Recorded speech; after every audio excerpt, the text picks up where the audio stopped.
I smell cannabis again.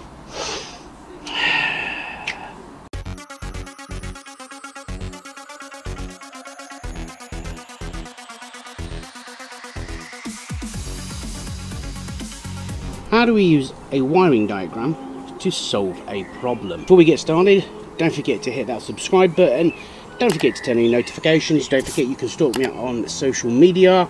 All the links are down below in the comment section. Let me know what you think about this video. If you like it, give it a thumbs up, and I look forward to all your comments. Now, if you remember rightly, when I did my pre-ride check video, it highlighted that my back brake light had stopped working, as in on the back brake light switch. Worked on the front but not on the back. So I could easily just change the switch if I wanted to, because there's a... If we go back to my pre-ride check video, you remember I had a problem with my rear brake light switch with respect to my brake lights wasn't coming on. The front was fine but the rear was not.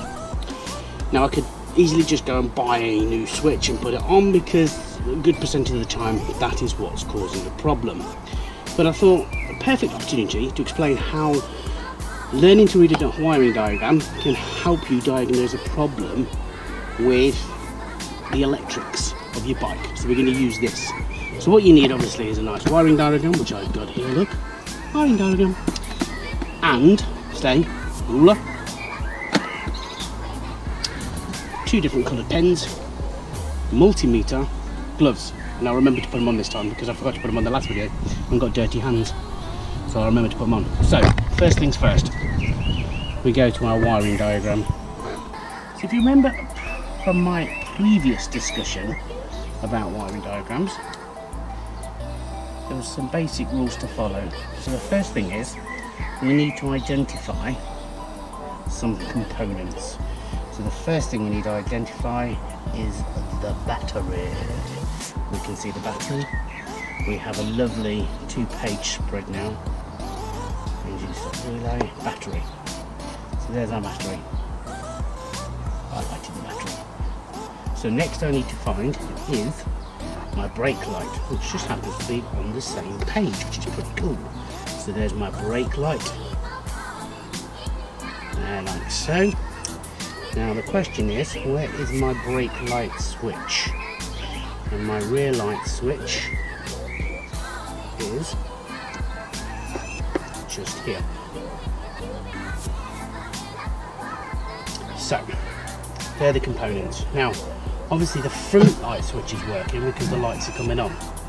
So it would help if we found the front light switch.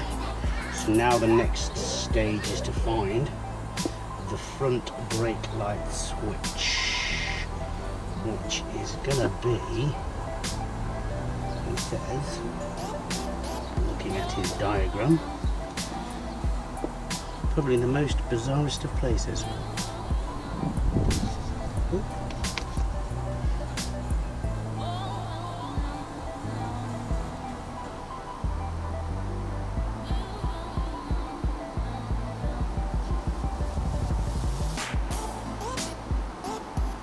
There we go. So there's our front brake light switch. So we know. So we've highlighted our areas that we're looking at. Now, usually helps if you've got a ruler on this one as well. So, if we look here on our brake light switch, we have 2, tail light and brake light. And we have varying different coloured wires coming into it. Now these colours will actually match the bike as well.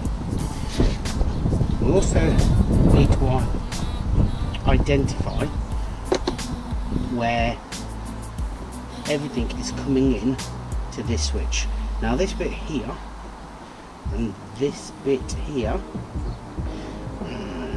are connectors, so you'll actually find plugs. So where they are, I will find plugs. So the issue could be here, it could be here, or it could be with wiring in between. Now as I said before, usually black usually indicates a negative.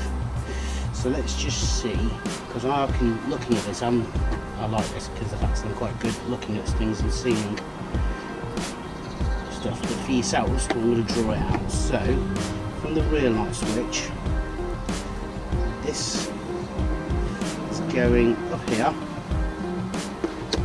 and I can see it going to this connector here,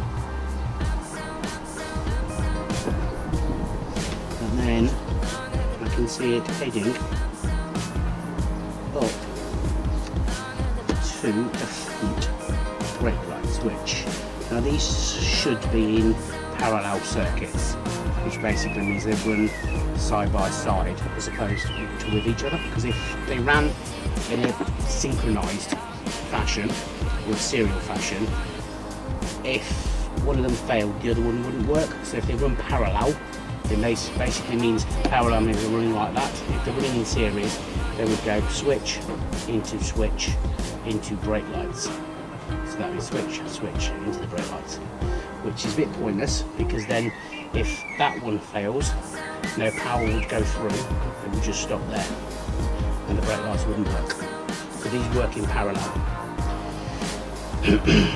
So we've traced this wire, so that they're linked together that way, and now what we need to do is trace, and there's a good possibility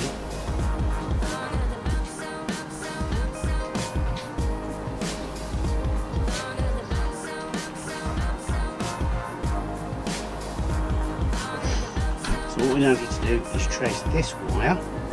There's a strong possibility they are in fact connected somewhere else to each other. Look at that, of course they are. Like so. Right, so where else do they go and where else are they connected? So now we've got the wire, so we've got this wire traced up to that. So those two are connected, and this wire here is traced up, and those two are connected. But if we look here, we have another connection point, and that connection point is going off somewhere else. So that connection point, if I move, I'm trying to balance this on a petrol tank, it's not very easy. You'll see this is actually going to the turn signals as well. So that's a very strong indication that this actually is the negative wire going over to the turn signal. And if we trace it down, and we've got another connector here as well, and we're just going to trace this wire. In fact, it's actually going down to the fuse, so that's interesting. So there is fused, so that would suggest it's actually that is alive, because there's the fuse there. So power's coming into this fuse and going on. Now this fuse is supplying the turn signal relay, and it's also supplying the horn. So if I look here, 3, turn signal, front and rear brake, and horn. Now, because I know my horn's working, because I know my indicators are working, I know now that the fuse is not the problem. So I don't need to worry about that, because there's nothing wrong with that fuse.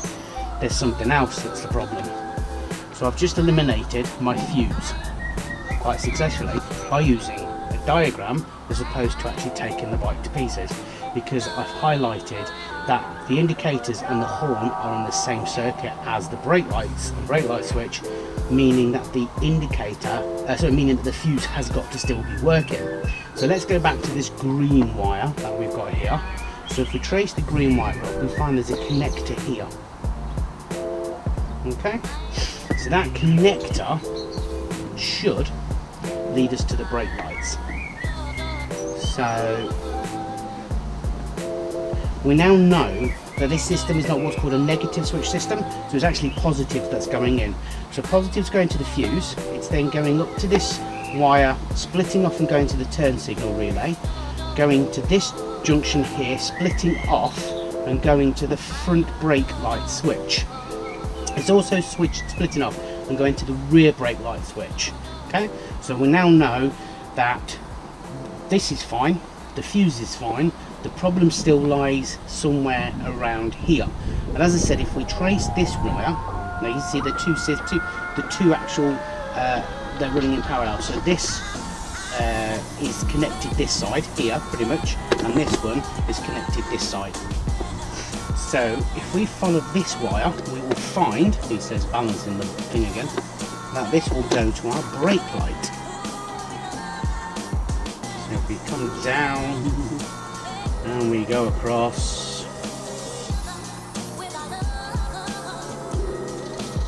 so, like so, and like so. We're going into our brake and tail lights, and we know there's no problem there because we've got them at the front. So our problem lies here. So we now know that this black wire, which is here, is our positive feed.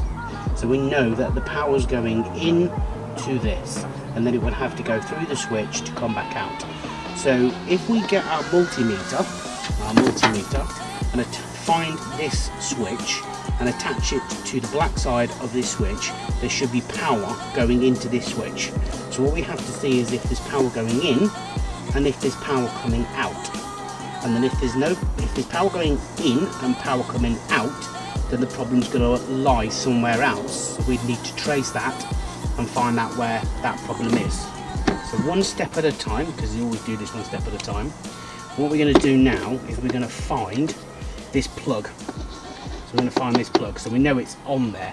And the easiest way to do that is lose your pen and your gloves. Is to get a pair of gloves, like so. Slap on the Nige-Rider. Better than slapping on the latex. Go down to our switch. So we know this is our switch. We know this is our wire. So the wire is running up and running inside to this. So now we've got a problem. We're going to have to remove this to get to our wires. So it's a good job I brought my Allen keys. So please bear with me while I remove.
Now remove this, grab this camera, because immediately, as soon as I took this cover off, you can see here, I have noticed a problem there. Okay, now according to the diagram, that is the power in, because it's black and brown, and the green and yellow is the power out. But if you look there, some moron, and I am going to call him a moron, has soldered this, but they've not covered that up, and that's a positive, and that's a bad thing to do. That is very, very bad. So obviously there's an issue there. So it might not be the switch. It might actually be just there. What we're going to do now is we're going to play with the multimeter. We're going to find out what's going on. So what I first like to do is get my negative, attach it to my negative, attach my positive, and then we got 12 volts. Well, she's got over 12 volts, which is quite good. So that's good. Make sure that's covered back over. Okay, so this circuit shouldn't be live at all now. It should be completely dead. But what I can do is stick this inside to here, and I can use this as a ground. So it's dead, which it should be. There shouldn't be anything going through that. Now hopefully when we turn the ignition on, there should be voltage going through there, and there is. So if I click on there, you see we've got voltage going through. Now the interesting thing will be whether or not we get voltage coming out the other side. So we know now that that's actually not a problem, but it does need to be rectified, because you can't leave a circuit like that. That's bad. That is very bad. So hopefully there should be nothing going through, and there's nothing going through. If I press the brake, we've now got, and for some reason the actual brake light's working. So my theory, my side light's gone. Typical. So the theory I have here is that it could still be this. and that it's been earthing out on the side of the frame, which has caused it not to work. Because if I press my brake pedal now, I've got brake lights, but I have lost the side light. So I'm going to see if I can repair that while I'm at it. So just by using a wiring diagram and my multimeter here, I've discovered a problem. I've discovered a solution, well, a problem that needs fixing, shall I say, which I've got a solution for. I've also discovered that there's nothing wrong with my brake switch. Although I have ordered some as spares just in case, there's nothing. Now, I could have quite easily just replaced that, and for no reason whatsoever, I would have still had the same problem, because the chances are it's been this earthing out here on the side of the frame, which has been preventing my actual brake lights from working.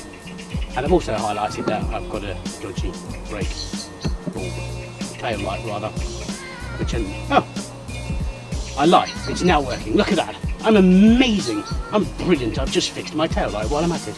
Okay, but you can't do that if you tried. So that's working, I'm happy with that. I'm going to fix this.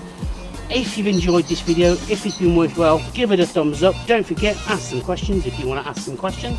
I'm more than willing to answer any questions you have, and I hope you understand the beautifulness of using a wiring diagram to diagnose a problem with a part of the bike. I think that's all I can say, really. So I will catch you on Wednesday, I do believe.